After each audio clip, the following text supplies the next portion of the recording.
Selamat pagi Bu, saya Carla Rosyana Tagalung, berasal dari 11 IPS 2.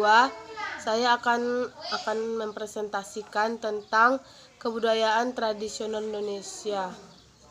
Oke, yang pertama soalnya itu, carilah bentuk kebudayaan tradisional Indonesia. Saya akan mengambil dari daerah Tapanuli, Sumatera Utara. Potensi budaya wisata daerah Tapanuli, Sumatera Utara adalah potensi wilayah wisata alam di Danau Toba dan wilayah sekitarnya, serta potensi wisata budaya pada kebudayaan khas suku Batak. Daerah Tapanuli adalah sebutan untuk wilayah Sumatera Utara yang merupakan suku Batak. Daerah ini terletak di sekitaran Danau Toba yang merupakan salah satu objek wisata alam di Indonesia. Oke, Danau Toba. Danau Toba adalah danau paling terbesar di Indonesia. Danau ini terletak di tengah-tengah Sumatera bagian utara dengan ketinggian permukaan sekitar 900 meter. Selain wisata alam, daerah Tapanuli juga memiliki potensi wisata budaya, yaitu budaya suku Batak. Keunikan budaya Batak ini misalnya adalah rumah adat atau rumah bolon yang berbentuk atas lancip. Rumah ini dibangun dalam bentuk rumah panggung dari kayu. Seni budaya Batak juga menarik, seperti wisatawan, misalnya seni tenun, kain ulos, dan seni tari tortor. Potensi wisata ini menjadikan daerah Tapanuli dan Danau Toba sebagai bagian dari proyek titisan lokasi wisata pemerintah yang disebut 10 New Bali Project atau proyek 10 Bali. Dan yang kedua yaitu soalnya, sebutkan potensi budaya sebagai pengembangan ekonomi kreatif.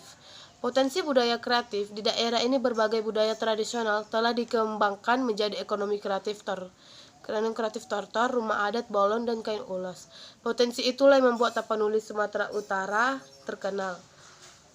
Terus yang ketiga soalnya itu, apakah ada dampak negatif dan positif dari COVID-19?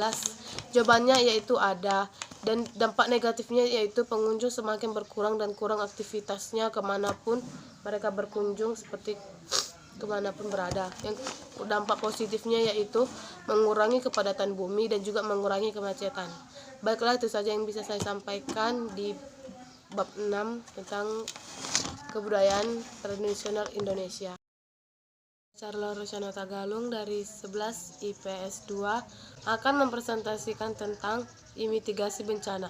Mitigasi bencana adalah serangkaian upaya untuk mengurangi resiko bencana, baik melalui pembangunan fisik maupun penyadaran dan peningkatan kemampuan menghadapi ancaman bencana. Kemudian, banjir.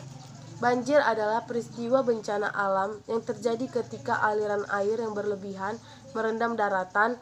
Pengarahan bencana banjir, Uni Eropa mengartikan banjir sebagai perendaman sementara oleh air pada daratan yang biasanya tidak terendam air, dalam arti air mengalir. Kata ini juga dapat berarti masuknya pasang laut. Dampak banjir dampak banjir. Dampak banjir ada terbagi 7.